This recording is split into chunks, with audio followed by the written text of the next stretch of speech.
Ito ang dahilan ba't tayo nakikipagsanib puwersa sa Amerika nang hindi maging probinsya o tuta ng China.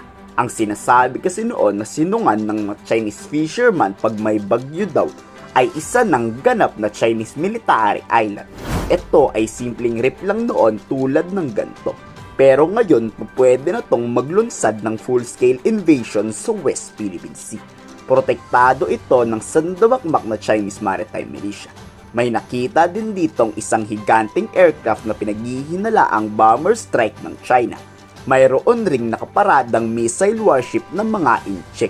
Ang mas nakakatakot lang sa military island na ito, equipped to ng pinaghihinalaang ballistic missile launcher. Nakatakip at tila itinatago kasi ito sa mapapadaang eroplano sa isla. These are functional military bases. They have already militarized the South China Sea.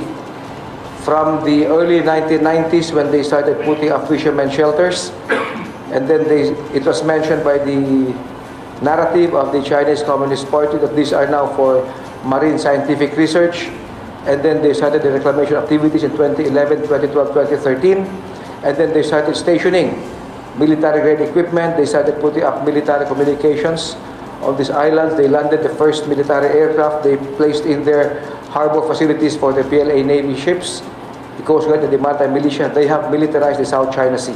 Ang Zamora Reef o military island ng China ay nasa South China Sea at labas yan o wala yan sa territorial waters ng Pilipinas. Pero kahit nasa South China Sea pa yan, nakakaalarma diba? Ito ngayon ang dahilan ba't bantay sarado ng Armed Forces of the Philippines ang mga Sandy Cay malapit sa Pag-asa Island, kung saan nasa loob to na exclusive economic zone ng bansa.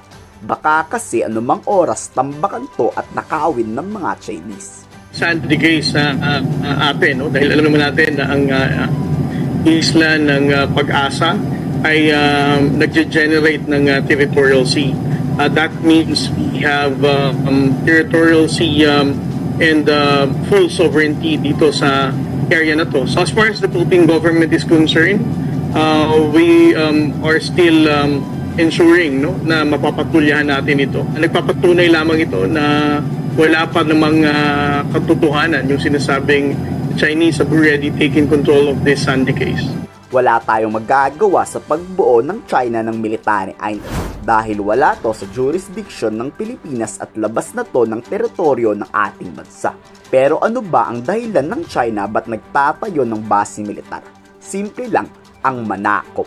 Walang nakakaalam kung kailan mananakop ang mga Chinese. Pero nagpapakita to na naghahanda ang People's Liberation Army ng China ng posibilidad ng giyera. During this, we have made appropriate reports on any physical action. It is outside of our territorial sea. Suffice it to say, the arbitral ruling of 2016 has already mentioned that all these man-made islands, man-made features do not generate any maritime entitlements. Binashul is not the new flashpoint. The flashpoint have been the illegal, coercive, aggressive, and deceptive actions of the Chinese Communist Party. Ngayon nyo itaboy ang mga Amerikano nang sumuko na lang tayo ng walang kalaban-laban sa mga Chinese.